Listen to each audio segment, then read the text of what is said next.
one example from that address, which was just completely misleading. Go ahead. Well, let's go ahead and play this segment. This Donald Trump over the weekend from his weekly presidential address. Just this week, we announced a historic immigration bill to create a merit-based green card system that ends the abuse of our welfare system, stops chain migration, and protects our workers and our economy.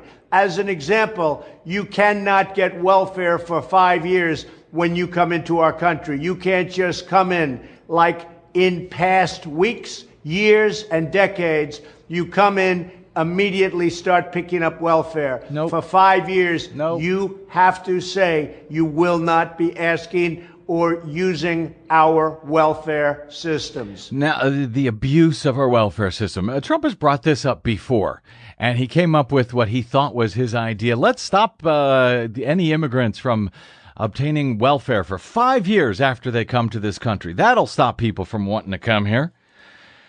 Last week at a news conference, Trump said the RAISE Act, this is this new immigration bill that he's putting forward with a couple of Republican senators. The RAISE Act prevents new migrants and new immigrants from collecting welfare. They're not going to come in and just immediately go and collect welfare. That doesn't happen under the RAISE Act. They can't do that.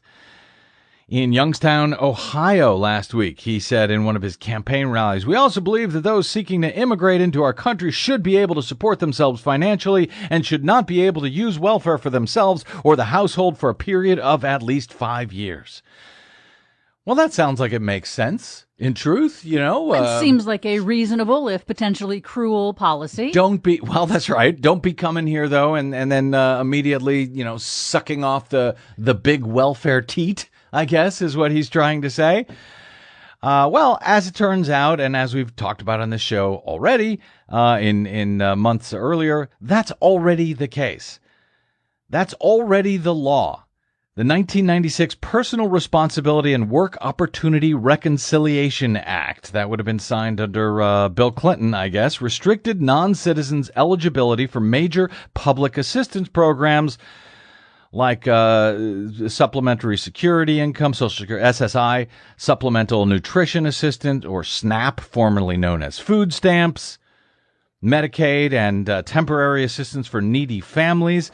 They are already barred in general. Legal permanent residents. We're talking about people who are coming in here legally. If you're here undocumented, illegally, you're not welcome to those by any measure. But legal permanent residents who get green cards when they come in, they are already not eligible for those 4 programs unless they have worked in the U.S. for at least 5 years.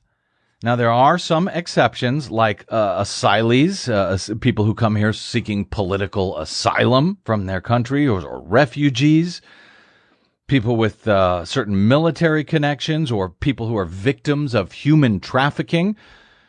Now, unless Donald Trump wants to keep out the people who are victims of human trafficking from coming in here and finding safe harbor, this is already essentially the law. Now, some public assistance programs, according to the Washington Post, like Social Security and Medicaid, are based on individual eligibility as opposed to the entire household. But others, like SNAP, which is the food stamps, those provide household level benefits, meaning if you have a household with 2 ineligible legal permanent resident parents, say your 2 parents are here on green cards for employment, and they have a baby, they have 2 babies, for example, who those U.S.-born babies are U.S. citizens, and they are eligible for food stamps if the household meets the requirements.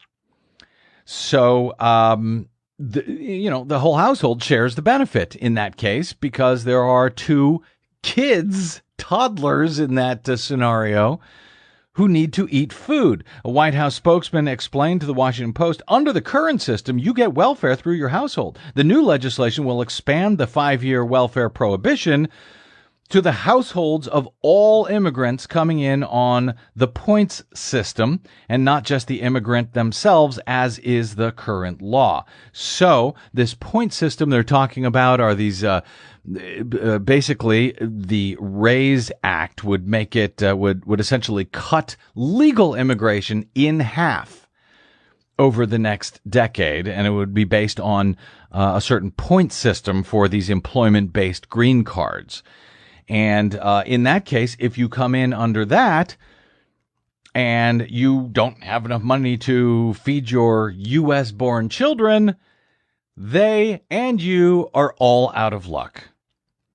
In a 2016 report, the libertarian think tank Cato Institute warned against measuring welfare use by household because it does not reveal, they said, who receives the benefits, leaving the impression that the immigrants are the intended legal beneficiaries when they are often excluded from these programs already. The intended beneficiaries are these children. These U.S. citizen children. Correct. Who would presumably should not be losing their right to that assistance just because of their parents. Because of their parents, who, by the way, are not even here illegally. They're here legally under the green card system, but we still want to deny them any such benefits. Randy Capps at the nonpartisan think tank Migration Policy Institute says that such a policy, if it were enacted, would violate the Equal Protection Clause of the Constitution.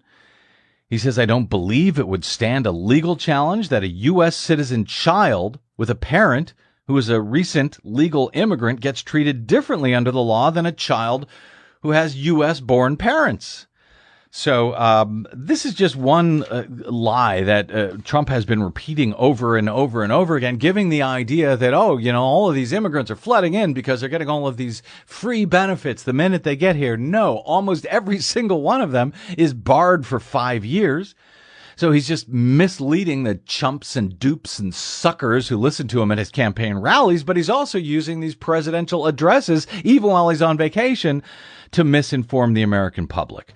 The Washington Post fact checker gives the claim 3 Pinocchios, but Only I guess that's 3? I was going to say, well, it's out of a 4 Pinocchio system, so I guess there's some room there because of the context and the confusion about who does and doesn't, which immigrants are or aren't welcome to welfare, right?